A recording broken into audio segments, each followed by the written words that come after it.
NPL 2026 को लागि फ्रेन्चाइजहरूले retention list धमाधम पब्लिस गरेका छन्। जनकपुर, चितवन र कर्णाली पछि अब पोखरा एभेन्जर्स, काठमाडौँ गोर्खाज र विराटनगर किङ्सले पनि रिटेन्सन लिस्ट पब्लिक गरेका छन्। आज हामी तीन टिम्सको रिटेन्सन एनालाइसिस गर्नेछौँ, जसमा हामी रिटेन प्लेयर, तिनको एनपिएल 2025 को स्ट्याक, मिस्ड आउट प्लेयर र अक्सन स्ट्राटेजीको बारेमा कुरा गर्नेछौँ। Welcome to Cric Lumina and let's start the video. सबैभन्दा पहिला पोखरा एभेन्जर्सको रिटेन प्लेयरको कुरा गरौँ। पोखराको रिटेन्सन लिस्टमा मार्की प्लेयर कुशल भुर्तेलसँगै विपिन खत्री, दिनेश खरेल, आकाश चन्द, सागर ढकाल, अर्जुन कुमाल र किरण ठगुन्ना रहेका छन्। क्याप्टेन र मार्की प्लेयर कुशल भुर्तेलको कुरा गर्नुपर्दा एनपिएल सिजन 2 मा 7 इनिङ ब्याटिङ गर्दा 22.28 को एभरेजले 156 रन बनाएका थिए भने बलिङतर्फ 7 इनिङमा 7.65 को इकोनोमीले 5 विकेट लिएका थिए। अहिले पनि एसियन गेम्समा 2टा सेन्चुरी हानेर आएका भुर्तेलको फर्म पिक लेभलमा छ। यस्तै त्यो सिरिजमा टप रन स्कोरर बनेकाले उनको साइन पोजिटिभ छ। विपिन खत्रीको कुरा गर्नुपर्दा उनले 6 इनिङ बलिङ गरेर 6.63 को इकोनोमीले 8 विकेट लिएका थिए। उनको लोअर अर्डरमा आएर ब्याटिङ पनि गर्न सक्ने क्यापाबिलिटी छ, सो उनलाई पोखराले लजिकल डिसिजन लिएर रिटेन गरेको छ। सागर ढकालको कुरा गर्नुपर्दा उनले 5 इनिङमा बलिङ गर्दै 9.3 को इकोनोमीले 3 विकेट लिएका थिए। नेपालबाट खेलिसकेकोले सागरको एक्सपिरियन्सको कारणले पोखराले उनलाई रिटेन गरेको। दिनेश खरेलको कुरा गर्नुपर्दा 4 इनिङमा 14.5 को एभरेजले 58 रन बनाएका थिए। उनको पोटेन्सियल र फ्युचर प्लानिङको लागि पोखराले रिटेन गरेको हुनुपर्छ।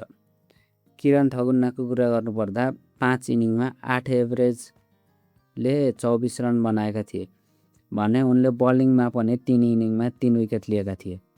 अर्जुन कुमारले लास्ट गेममा मात्र चान्स पाएका थिए र त्यो गेममा 43 रन बनाएका थिए। प्रमिसिङ यङ ट्यालेन्ट कुमारलाई पोखराले फ्युचरको लागि इन्भेस्ट गरेको देखिन्छ। आकाश चन्दले 5 इनिङमा बलिङ गर्दा 11.21 को इकोनोमीले 3 विकेट लिएका थिए। डोमेस्टिकको एक्सपिरियन्स्ड फास्ट बलर भएकोले आकाशलाई पोखराले लङ टर्मको लागि राख्ने देखिन्छ। पोखराको रिलिज प्लेयरमा हेर्नुपर्दा रोहित चन्द, कृष्ण पौडेल, अभिषेक तिवारी, सन्दीप छेत्री र त्रितराज दास छन्। पोखराको लागि त्रितराज दास एकदम सरप्राइजिङ रिलिज हुन्। अक्सन स्ट्राटेजीको कुरा गर्दा पोखराले विकेट किपर, इम्प्याक्टफुल फिनिसर र भरपर्दो अलराउन्डरमा टार्गेट गर्ने देखिन्छ। काठमाडौँ गोर्खाजले भने आफ्नो रिटेन्सन लिस्ट पब्लिक गरेको छ। काठमाडौँले मार्की प्लेयर करण केसीसँगै भीम सार्की, आदिल आलम, साहब आलम, रसिद खान र सन्तोष यादवलाई रिटेन गरेको छ।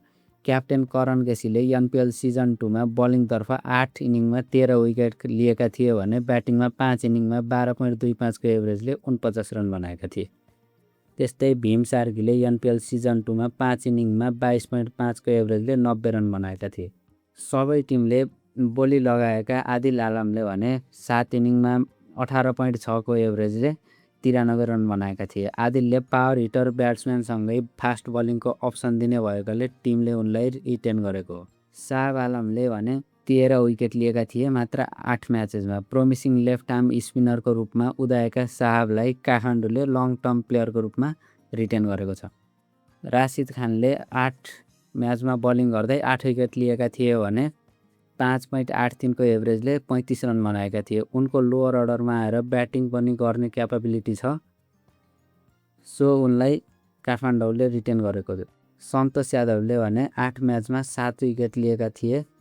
त्यसै गरी उनले एनपिएल 2025 मा 5 इनिङमा ब्याटिङ गर्दै 15.2 को एभरेजले 76 रन बनाएका थिए।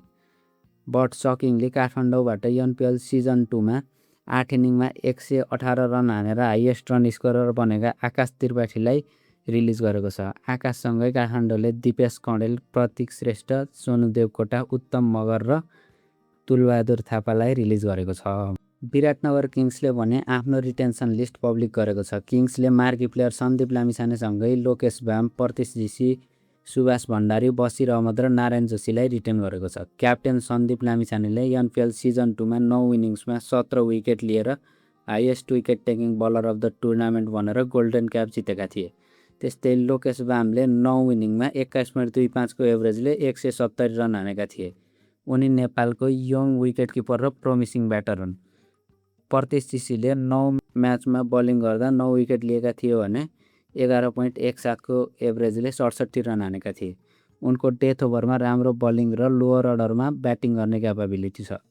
सुभाष भण्डारीले 3 म्याचमा बलिङ गर्दा 5 विकेट लिएका थिए। उनलाई यङ स्पिनरको रूपमा फ्युचरको लागि रिटेन गरेको हो। बसिर अहमदले 9 म्याचमा 3 विकेट लिएका थिए। त्यसैगरी उनी विराटनगर किङ्सका लागि हाइएस्ट रन स्कोरर बनेका थिए with 191 runs in 9 innings with 23.88 average. Narayan जोशीले 7 इनिङमा ब्याटिङ गर्दै 48 रन बनाएका थिए, त्यो पनि 9.6 को एभरेजले। उनको पर्फर्मेन्स एभरेज भए पनि नारायणलाई पावर हिटर ब्याट्सम्यानसँगै फास्ट बलिङको अप्सन दिने भएर टिमले रिटेन गरेको हो। विराटनगर किङ्सले नरेन भट्ट, साहिल पटेल, शङ्कर राणा, श्रवण किस्कु, आयुष नेउपाने र सूर्य तामाङलाई रिलिज गरेको छ।